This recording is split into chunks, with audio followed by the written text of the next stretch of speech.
to another dimension, surpassing the vastness of time and space. The Grand Thaumaturgist is here. Alright, you horrible lots. How we doing? So right then, you want to give it a go?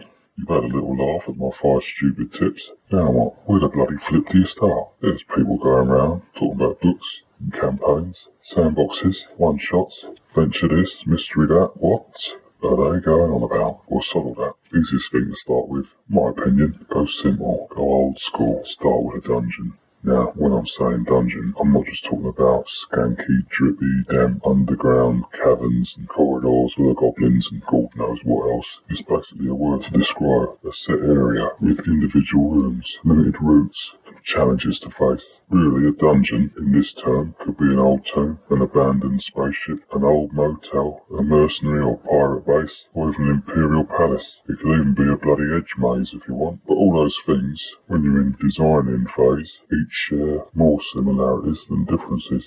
For example, they can all have corridors, doors, rooms, perhaps they've got multiple directions, multiple options, hidden things. They can all be found in those places, and that's why you can call them a dungeon. In old school terminology, it's pretty much what it is. I'll tell you why I'd advise starting with a dungeon. It creates a captive audience, can give you a clear mission for the players to complete, add some critters, add some skill-based checks, add some obvious traps, and make it small enough, and you got it there. Your very first adventure. Easy, he says. Anyway, so let's explore these things. Having a captive audience, well, you give this dungeon one way in, one way out. Make it tough to get there. Start the adventure when they're inside. Say they had a right old go at getting there, and they finally got inside. Maybe it was a climb up a sheer cliff face. It took them all morning. In fact, the sun's nearly setting. Maybe it took them all day. Then there they are, at the beginning of the dungeon. Now, by doing that, and this being your very first session, they've only got a limited amount of options. They can't go running off all round the kingdom or wherever it is you've set this. They've got the dungeon in front of them. Everything's there for them. They don't have to leave. And they're put off leaving because they know they've got to do that climb to get down. It's risky, isn't it? So they've got more reason to stay in the dungeon. Therefore, you can focus on what's in the dungeon and be almost guaranteed that they'll only be in that dungeon. You ain't got to worry about anything else. Sorted. So they're in there.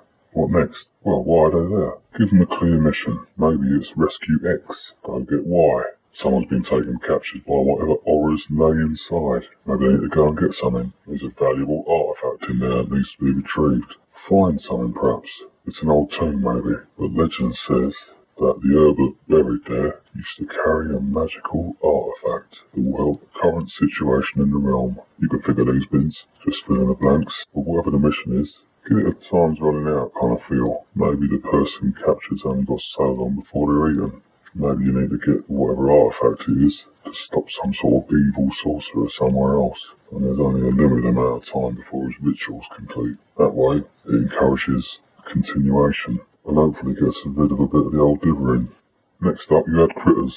So what's in there? What horrible little sods wait inside, hidden in the shadows? Considering it's your first go, I'd maybe put only a couple of combats in. But maybe keep something else up your sleeve. Maybe there's something wandering around. So if your group rips through your dungeon you designed, you can always spring a surprise attack on them. What's in there's up to you. But personally, if it's your first go, make it weak.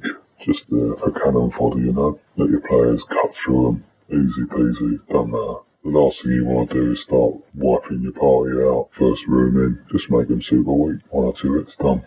Skill-based checks? I suppose adding some skill-based checks means that your players will roll some more dice, not necessarily in combat. It could be a pit they want to jump over, or need to cross to get to the other side. Maybe it's a door that needs to be picked. Maybe something that needs to be climbed to get something. If you're running a fantasy game, you could add some sort of strength check to open a door or move a boulder, or a skill check to read some old hieroglyphs. Or chuck in a computer check if it's sci-fi, or an investigation skill to work out the keypad sequence, even language checks to decipher something, or how about a swim check or attribute check to get across a flooded section. If you have hazards to avoid or overcome, hopefully your players will get the confidence to find their own solutions, and will generate their own non-combat checks anyway. It's just an opportunity to add some tension by adding another role and risk. Adding non-combat encounters that might use skills or similar roles gives you the opportunity to teach more of the rules of the system you're running. Just don't overdo it. You don't want to batter the poor bastards with game mechanics so much that they don't retain any of them. Gentle introductions, mortals. And that brings us on to the obvious traps, because them in themselves might be some of the skill traps you want to include in your dungeon. And what I mean by obvious traps is plenty of warning. If this is the first go for this group to go through a dungeon, they might not even be thinking there's traps all over the place. But if there are traps there, give them some kind of indication that there might be, and make it clear. In fact, these traps might already be sprung. There might be a whopping great pit trap that's in front of them that some poor sod fell down in a previous adventuring group years before your party turned up. The problem is not now falling down a pit trap they didn't see. Instead, it is how to get across. It's a problem that needs a solution. Also, if you're chucking a trap in that might be fatal, give some sort of indication that there's something there that might just be fatal. Maybe there's a decapitated skeleton strewn across the floor. Maybe there's more than one. Maybe there's a whole half a dozen decapitated skeletons up and down the corridor. Might make him think, whoa, these guys were decapitated. There might be something here. Of course, if they don't listen to your descriptions and they wander down regardless, then, oh well. I would actually strongly advise against adding lethal traps to your dungeon, as it tends to only ask for trouble. Many an adventurer has succumbed to the deadly trap. It's in the name after all. Instead, try out some dangerous traps that might hurt or hinder them. Perhaps solely slow them down a little. That way they learn all about traps but don't risk ballsing up everything by leaping into a lava pit or disintegration ray like lemmings from that computer game of yours. And finally, make it small. If this is your first run, this is a tester. It's basically to see how your party works together.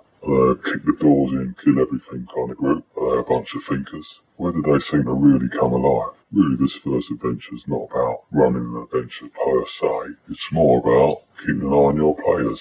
When did they really liven up? When were the bits they really enjoyed? Of course you can ask for feedback afterwards. Not everyone's a talker, so you're better off observing throughout the game itself. You'll get the best insight that way. You'll see what they really enjoyed, what they were bricking it at, and you'll remember those bits. I mean, you don't want to just copy-paste whatever those bits were to the next adventure, but it gives you an indication of what they like in the game. Helps you learn, you know. It's all part of the learning process.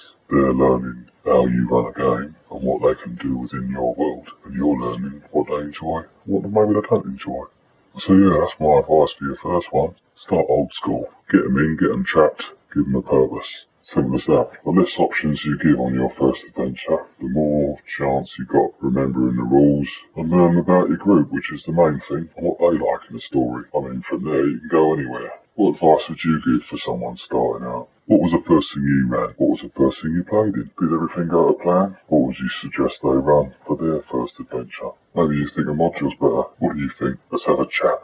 Give me your opinion down below, and I'll catch you lot on the flip side. Catch you later.